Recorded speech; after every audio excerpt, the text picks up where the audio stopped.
शेतकरी मित्रांनो, सुरुवातीलाच बातमी येत आहे अवकाळी पावसासंबंधी. आज राज्याच्या विविध भागामध्ये विखुरलेल्या स्वरूपाचा पाऊस असणार आहे. ते जिल्हे कोणते आहेत, ते गाव कोणते ते आपण पाहूयात.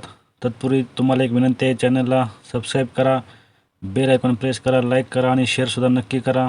कमेंट्स करायलासुद्धा विसरू नका. तुमच्या जिल्ह्यामध्ये पाऊस पडला असेल तर कमेंट्स नक्की करा. चला तर आज कोणत्या ठिकाणी पाऊस पडणार आहे ते आपण या अपडेट्सच्या माध्यमातून जाणून घेऊयात.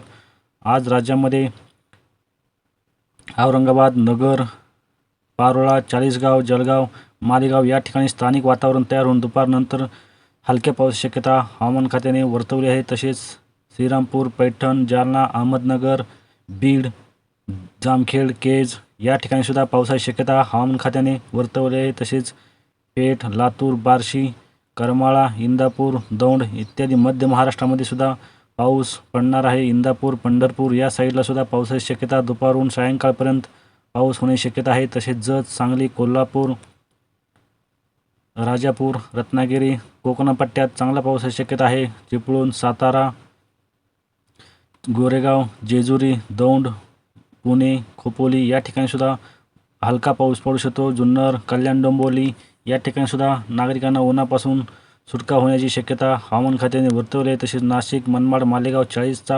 चाळीसगावचा उत्तर भाग या ठिकाणी सुद्धा पावसाची शक्यता हवामान खात्याने वर्तवली आहे. ही होती छोटीशी हवामानाची अपडेट. तुम्हाला कशी वाटली नक्की कळवा. तुम्ही चॅनलला जर नवीन असेल तर लाईक करा, सबस्क्राईब करायला विसरू नका. व्हिडिओ शेवटपर्यंत पहा आणि बेल आयकॉन प्रेस करा. कमेंटसुद्धा नक्की करा. धन्यवाद.